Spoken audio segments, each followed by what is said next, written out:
안녕하세요, 레빗꾸미입니다. 오늘은 서복이라는 영화에 대해서 간단히 말씀을 드리려고 합니다. 네, 서복은 지난주에 개봉을 했죠. 이용주 감독이 연출을 맡아서 개봉한 SF 영화입니다. 사실 이번 작품이 이용주 감독의 세 번째 연출작이에요. 맨 처음에 이제 불신지옥으로 연출을 하면서 시작을 했는데요. 불신지옥이라는 작품은 이제 공포 영화였는데 종교에 대한 시각을 그런 사회적인 문제로 조금 공포와 접합을 해서 보여줬던 조금 신선했던 영화였습니다. 그래서 그렇게 인상적으로 꽤 데뷔를 했고요. 그래서 공포 영화와 어떤 드라마적인 요소가 굉장히 잘 믹스가 되어 있어서 많은 사람들이 꽤 좋은 평가를 했던 그런 영화였습니다. 그 다음에 두 번째로 연출한 작품은 건축학개론인데요. 이 영화는 워낙에 유명하죠.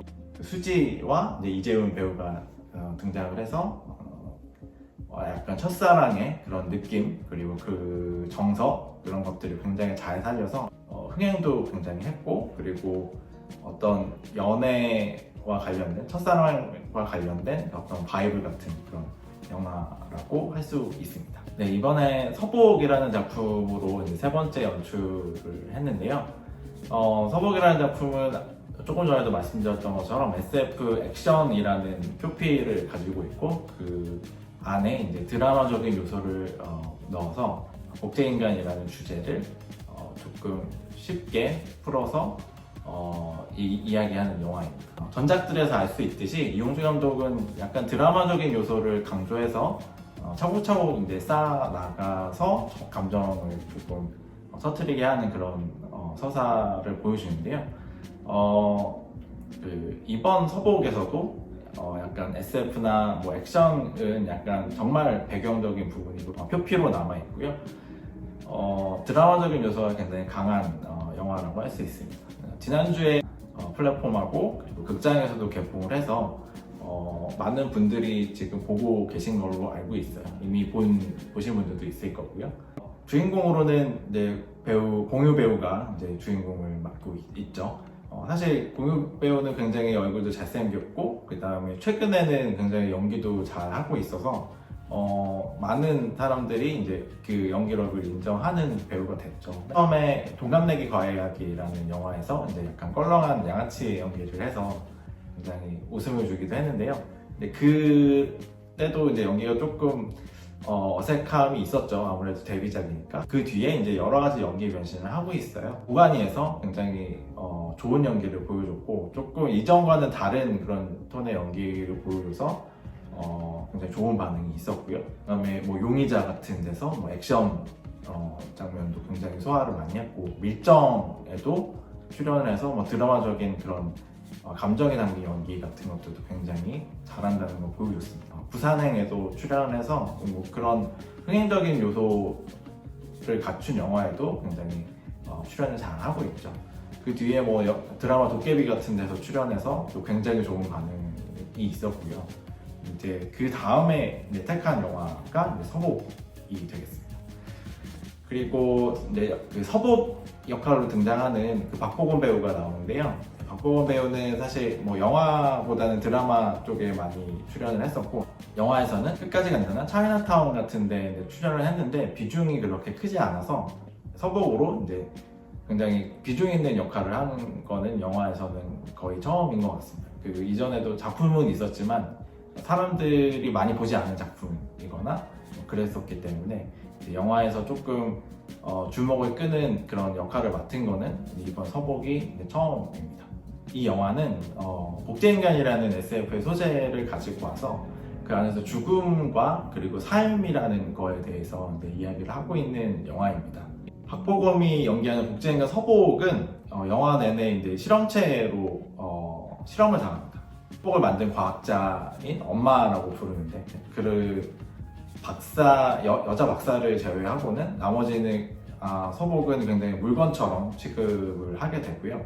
태어나고 자란 곳이 이제 실험실입니다. 그래서 계속 실험을 당하고, 그리고 피나 척수액을 계속 추출을 해서 연구 자료로 제공을 하고, 그런 약간은 삶 자체가 이제 고통인 거죠. 뭐 공유 배우가 맡은 이제 기현 역이 있습니다. 정보국에 다니다가 어떤 사건을 계기로 일선에서 물러나서 이제 조금 고통스러운 생활을 하고 있습니다. 실제로 시한부 생활을 하고 있어서 곧 죽을 운명이기도 하고요. 그래서 서복을 이용해서 자신이 가진 병을 좀 나을 수 있다라는 희망을 가지고 있고요. 그렇게 제안을 하죠, 정보국에서. 서복을 조금 안전한 장소로 이동시켜주면 우리가 너한테 이제 서복에서 추출한 뭔가를 가지고 그 병을 낫게 해주겠다. 뭐 이런 제안을 받고 이제 서복을 데리고 이제 어디론가 이동을 하게 됩니다. 그런 과정에서 이제 누군가의 공격을 받게 됐고요. 그래서 그런 것들을 피해 나가면서 이제 벌어지는 일들이 나와 있습니다.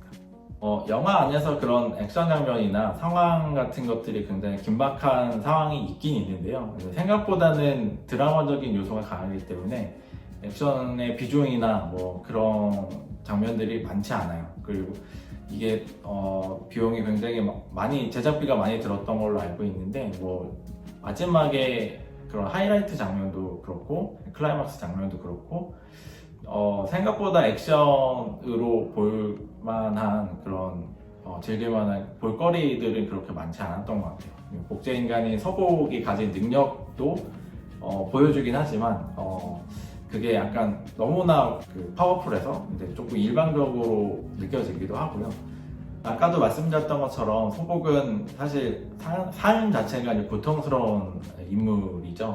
복제인간이고 자기가 왜 살아야 되고 그리고 왜 태어나고 사는 게 좋은 건지도 모르고 계속 기현한테 이제 질문 던지게 되고요.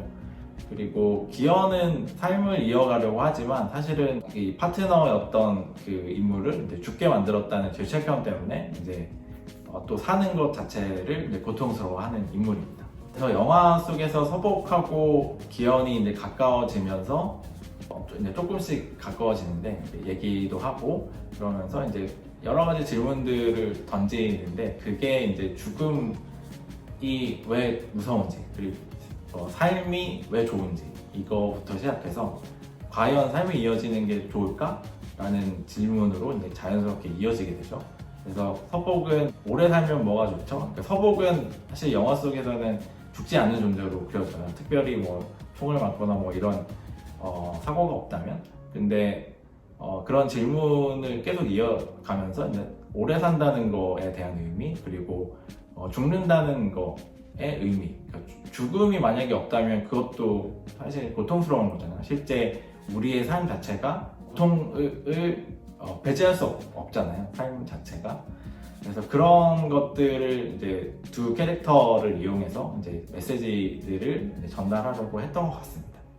기현이라는 인물도 흥미롭게 느껴졌는데요. 일단 이게 죽음이라는 걸 굉장히 두려워하는 캐릭터인데 삶에서 겪는 고통도 굉장히 두려워하는 인물이에요. 그래서 그 어떤 삶과 죽음의 경계선상에서 있는 그런 인물이라고 할 수 있고요. 그래서 서복한테 뭐 삶과 죽음에 대해서 이야기를 해주지만 자기 자신도 과연 어떤 게 좋은지 정말 죽는 게 정말 내가 두려운 건지 아니면 사는 게 두려운 건지 그래서 둘 중에 어떤 게 더 두렵냐는 그런 식의 질문들이 선택이 끝까지 이어지게 됩니다. 영화 서복은 일단 액션 장면이 앞에서도 말씀드렸던 것처럼 많이 없어요. 그래서 드라마적인 요소로 조금 긴장감을 높여서 이제 관객들의 시선을 끌려고 하는 측면이 강하고요. 액션 장면이나 이런 것들은 간간히 등장을 해서 긴장감을 높이긴 하는데 그게 아주 효과적으로 관객들한테 전달될 것 같지는 않아요. 조금 지루하게 느껴지실 수 있고요.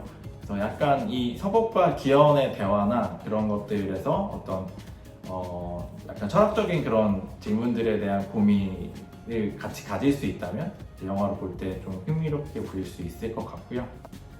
제가 느끼기에는 예전에 그 한국형 SF가 한창 양산됐던 시절이 있어요. 뭐 내추럴 시티 같은 영화 그리고 예스터데이 같은 영화들은 사실 볼거리에 치중을 했어요. 약간 할리우드 스타일을 흉내내게 해서 액션이나 이런 장면들을 흉내내게 했던 영화여서 약간 볼거리는 조금 있었지만 이제 이야기 자체가 약했던 영화들인데, 이제 서복은 그거와는 완전히 반대 대척점에 있는 영화인 걸로 느껴졌습니다. 그러니까 드라마는 굉장히 강조가 되어 있어요. 근데 대신에 볼거리가 상대적으로 약해서 관객의 시선을 끝까지 잡아두기가 조금 어려운 점이 있어요. 그래서 이야기 자체 던지는 화두나 그리고 뭐 철학적인 주제나 이런 것들은 굉장히 좋지만, 이제 액션 장면이나 뭐 긴박감을 느끼게 할 수 있는 그런 요소들이 너무 적기 때문에 그런 부분들이 조금